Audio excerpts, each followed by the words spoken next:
Buckingham Palace is one of the most iconic buildings in the UK, perhaps the world, but whilst most people will be familiar with the iconic balcony often used by the royal family to address their adoring subjects, this entire frontal facade is a relatively recent addition. In fact, the mismatch of buildings we see today is very different to the original family home built in the early 18th century. In this video, we're taking a look at the history of Buckingham Palace and its evolving architectural design. We'll also be looking at some of the palace's extravagant interiors and exploring some interesting facts and traditions. And all this in less than 10 minutes, so pour yourself a cup of tea, put your feet up and enjoy.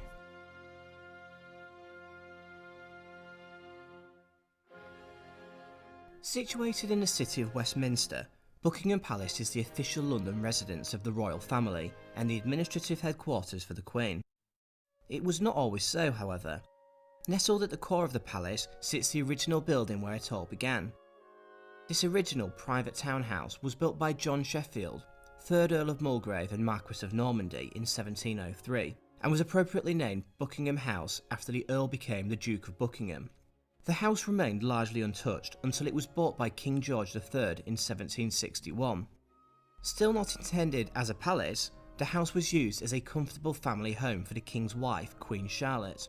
Its close proximity to St James's Palace was an obvious attraction for the royal couple, and the Queen's house, as it became known, was the birthplace of 14 of their 15 children. The Queen's house went through its first major renovation in 1761, when it was acquired by George's extravagant son, George IV. He had ambitious ideas for the house he had just inherited, and petitioned Parliament for funds to transform the house into a palace. The architect John Nash was commissioned for the transformation and began demolishing the north and south wings before rebuilding them on a much larger and grander scale. The palace was built around a central courtyard with entry gained via a stunning marble arch. This, however, was later relocated to Hyde Park Quarter. Unfortunately for King George, this transformation was a major PR disaster, with spiralling costs reaching £500,000. That was an awful loss of money for the time, and the people were just not happy.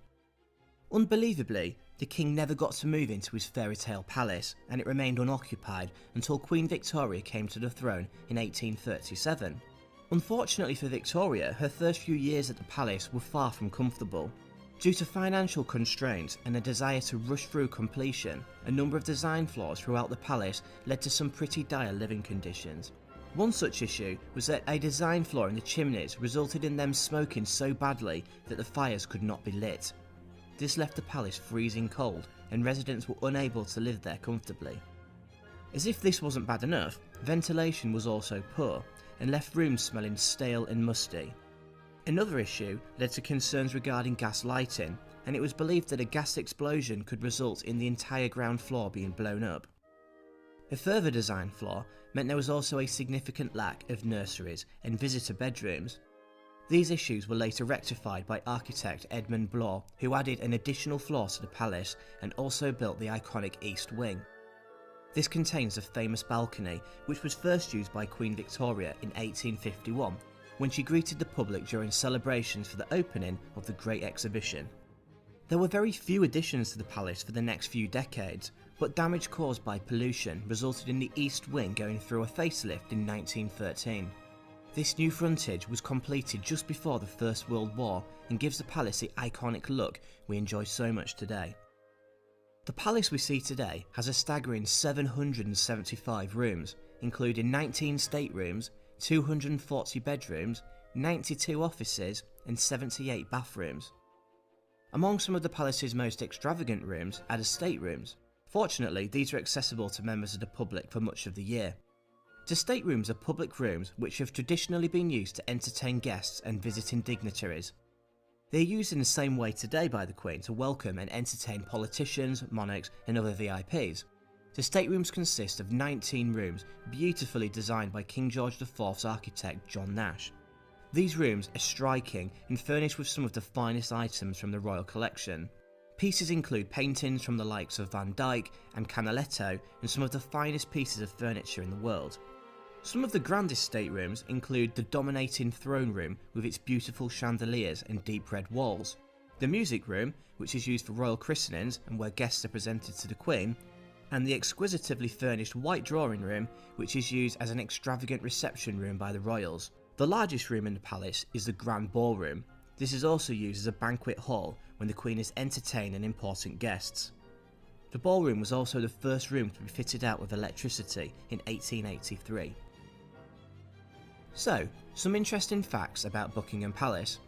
The palace has its own post office, police station, doctor's surgery, cinema and a pool. It even has an ATM. During World War II, King George VI and Queen Elizabeth refused to leave the palace, making it an extremely attractive target. In fact, the palace was deliberately targeted by the Germans, and the palace grounds and the palace suffered a total of 9 direct hits during air raids. King Edward VII was the only monarch to have been born and died at Buckingham Palace. It takes 10 days to prepare the Grand Ballroom for a state banquet. You can tell when the Queen is at home when the palace flies the Royal Standard. When she's out, it's the Union Jack. A boy called Edward Jones, or the Boy Jones as he became known, broke into the palace on at least 3 occasions between 1838 and 1841. He stole items of the Queen's underwear and claimed to have sat on the throne. He was eventually kidnapped by the government and sent to Australia. Buckingham Palace became the centre of the suffragette campaign in 1914, when a group of women breached the gate and attempted to present their Votes for Women petition to the monarch. Buckingham Palace is not just the official London residence for the Queen and her husband the Duke of Edinburgh. In fact, it's also the official London residence for the Duke of York, his wife and their daughter. Buckingham Palace is not the monarch's official residence. This is actually still St James's Palace, a little known palace situated just down the Mall. This is where the Queen's Court is situated. A tradition of posting a message on the palace's gates informing the public of a royal birth or death is still carried out today.